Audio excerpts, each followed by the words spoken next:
നമസ്കാരം. മലയാളി വാർത്തയിലേക്ക് സ്വാഗതം. വലിയ രീതിയിലുള്ള പ്രതിഷേധവും ഗവർണറും എസ്എഫ്ഐയും തമ്മിൽ നടന്നുകൊണ്ടിരിക്കവേ ഇന്ന് ഗവർണർ തലസ്ഥാനത്ത് തിരിച്ചെത്തും.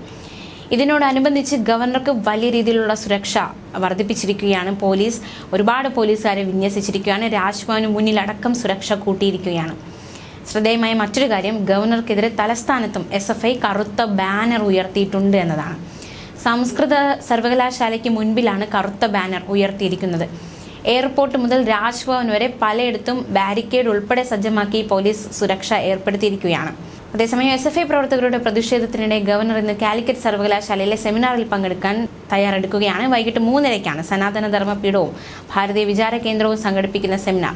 മാത്രമല്ല, കഴിഞ്ഞ ദിവസങ്ങളിൽ ബാനറുകൾ നീക്കം ചെയ്യാത്തതിൽ വലിയ രീതിയിലുള്ള പ്രതിഷേധമാണ് ഗവർണർ നടത്തിയത്. ബാനറുകൾ നീക്കം ചെയ്യാത്തതിൽ ഗവർണർ മലപ്പുറം SP ഉൾപ്പെടെയുള്ള ഉദ്യോഗസ്ഥരോട് അതിരൂക്ഷമായി പ്രതികരിച്ചിരുന്നു. ക്യാമ്പസിൽ പ്രകടനവുമായി എത്തിയ എസ്എഫ്ഐ പ്രവർത്തകർ വീണ്ടും ഗവർണർക്കെതിരെ ബാനറുകൾ ഉയർത്തി. വിഷയത്തിൽ അടിയന്തര റിപ്പോർട്ട് സമർപ്പിക്കാൻ വൈസ് ചാൻസലറോട് ഗവർണർ നിർദ്ദേശം നൽകിയിരുന്നു. VCയുമായുള്ള കൂടിക്കാഴ്ചയിൽ തന്റെ അമർഷം വ്യക്തമാക്കിയ ഗവർണർ റിപ്പോർട്ട് അടിയന്തരമായി സമർപ്പിക്കാൻ നിർദ്ദേശം നൽകിയിരുന്നു. എന്നാൽ ക്യാമ്പസിലെ സാഹചര്യങ്ങളിൽ ഗവർണറോട് VCയും രജിസ്ട്രാറും അതൃപ്തി അറിയിച്ചിരുന്നു.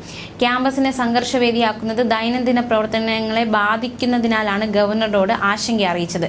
ഗവർണർക്കെതിരെ യൂണിവേഴ്സിറ്റി ക്യാമ്പസിൽ സ്ഥാപിച്ച ബാനറുകൾ നീക്കം ചെയ്യാത്തതിൽ ഗവർണർ രോഷം മുഴുവൻ പോലീസിനോടാണ് തീർത്തത് എന്ന തരത്തിലുള്ള ആരോപണവും ശക്തമാകുന്നുണ്ട്. മലപ്പുറം ജില്ലാ പോലീസ് മേധാവിയോട് ഗവർണർ വലിയ രീതിയിലാണ് രൂക്ഷമായിട്ടായിരുന്നു സംസാരിച്ചത്.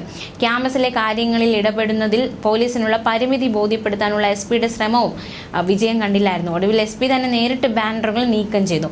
ബാനർ നീക്കിയതോടെ പ്രതിഷേധവുമായി SFI പ്രവർത്തകർ ഗസ്റ്റ് ഹൗസിന് മുന്നിലേക്ക് മാർച്ച് നടത്തി. പോലീസ് ബാരിക്കേഡ് ഉപയോഗിച്ച് മാർച്ച് തടഞ്ഞു. ഇത് വാക്കേറ്റത്തിലേക്ക് നയിച്ചു.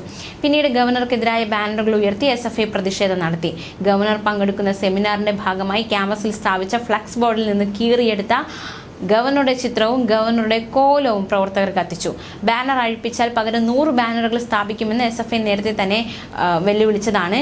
എന്തായാലും വലിയ രീതിയിലുള്ള പോരാട്ടം തന്നെയാണ് നടക്കുന്നത്. അതിനിടയിൽ അദ്ദേഹം ഇന്ന് തിരിച്ച് രാജ്ഭവനിലേക്ക് എത്തുന്നുണ്ട്. ഇവിടെ വലിയ സുരക്ഷയാണ് ഒരുക്കിയിരിക്കുന്നത്. ന്യൂസ് ഡെസ്ക് മലയാളി വാർത്ത.